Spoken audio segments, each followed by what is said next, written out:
kas ir tas, ko es gribu, kur es gribu virzīties. Tā kā uzmanamies un deliģējam darbus citiem, pirms uzsāk kaut kādas aktīvas rīcības.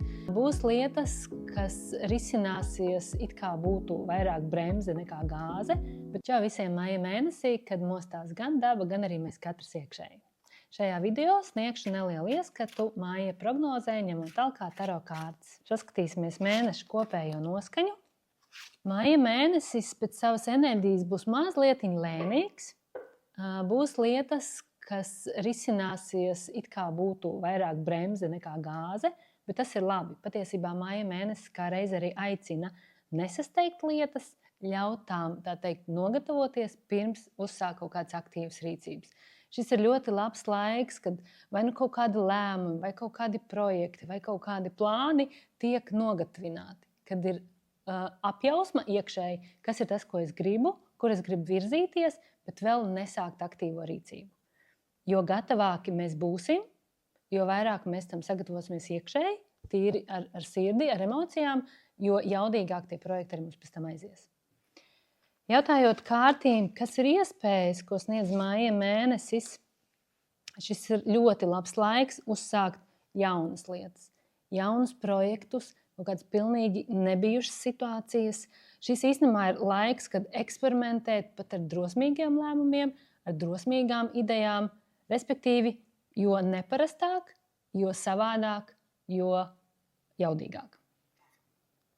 Maija izaicinājumi.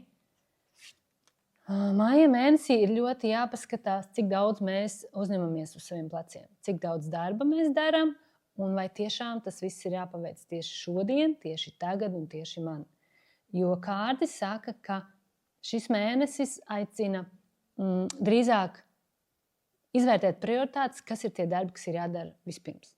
Nevajag iet ar tādu ļoti lielu apziņu, ka man viss ir jāizdara pašam un tūlīt. Tāpēc, ka var gadīties, ka to darāmo darbu nasta ir pa lielu un dzīve vienkārši kaut kādā brīdī apstādina ar domu, ka ja jau tu pats sev nedod atpūtu, tad es tev iedošu atpūtu lielākā mērogā. Tā kā uzmanamies un deliģējam darbus citiem vai atliekam darbus uz citu mēnesi, nevis apņemamies, ka viss ir jāizdara tieši tagad un uzreiz. Un visbeidzot padoms veiksmīgam mēnesim. Strukturē savus darbus, strukturē savus plānus un tad seko tam plānam. Kas attiecīgi vēlreiz apstiprina to, ka nav jāizdara viss, apzinies savas spējas, savus resursus, sagatavo plānu un tad pēc tā darbojies.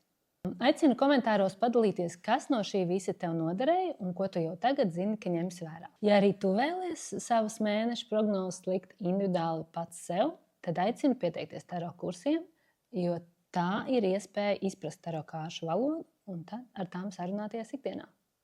Vairāk informācijas aprakstā. Seko man, seko informācijai un uz tikšanos!